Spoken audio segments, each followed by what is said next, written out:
These 8 intuitive watercolor activities are like smoke signals for your creativity. They inspire play and childlike fun while loosening any tight grips you might have on control. You can use these intuitive watercolor ideas as a jumping off point and then let your imagination and your curiosity and your creativity guide you through the rest. Just follow it. I encourage you to do a scribbly practice here and don't worry about making a mess, because every time you make a mess, you'll learn something about yourself and you'll learn something about your creativity, and you never know where that will lead you. Let's go have some fun.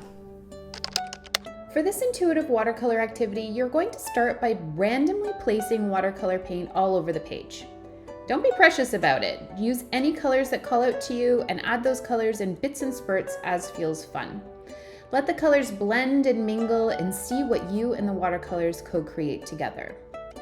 Once this piece has dried, draw a bunch of random abstract shapes all over your page with a paint marker or a Sharpie. They can be absolutely any shapes, so let your creativity take the wheel here. Once you've filled the page with shapes, start coloring in around the outside of those shapes so that you'll be left with little abstract peepholes into a world of watercolor. In this activity, you're going to create a crowd of people by mixing half circles and circles together to represent a body and a head. These people remind me of a little bath toy my brother had when we were young, but the ones I've made are a lot more colorful. You could try making all of these one color if you like, or you can do them multicolored like I did here. It really doesn't matter, whatever feels fun for you. Rather than planning out a color palette, let your intuition choose the colors here, checking in with yourself every time you go to make a new shape. If you want to learn how your watercolor paints work while having a ridiculous amount of fun, this activity is for you. Start by dabbing small bits of paint all over your page. The page you see here is dry, but you can also do this on a web page. Once your paint is dotted, take a wet brush and touch it to one of the dots. Let the water wash over it and watch with delight as the color flows over the page. Move to the next color and the next until you have a drippy mess of paint flowing all over your page. Notice which ones flow better than others. Which ones stay still? Which ones have more color? This is how you learn about your paints. To make a totally loose intuitive watercolor piece, you're going to need to let go of expectations and control as much as possible. In each moment, choose colors that light you up. Try those tried and true favorite colors you decorate your home in, for example. Allow yourself to play with unusual shapes, swooshes, drips, splats, and splatters. Create in multiples so you have lots of space to put your ideas that are flowing through you and you don't get too precious about any one idea. Use interesting tools like your fingers, your breath, toothpicks, flowers, anything that you have lying around. Just have fun and try them out. See what happens when you use them with the paint. Once you've got a nice base of color, look at each piece individually to see if it needs any special detail work to finish it off. You'll need to start this one with a permanent pen that doesn't bleed when it gets wet, like this micron pen, for example. Use it to draw a bunch of maraca shapes all over your page. Pretend these maracas will be used at a fabulous party and fill them in with wild designs. Make them colorful and silly. This is your chance to delight the 5-year-old inside you.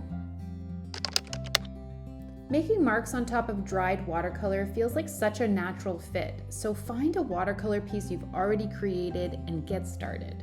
Use paint markers, gel pens, and other markers and start making those intuitive marks. Make sure that they flow with the watercolor and just join the shapes in ways.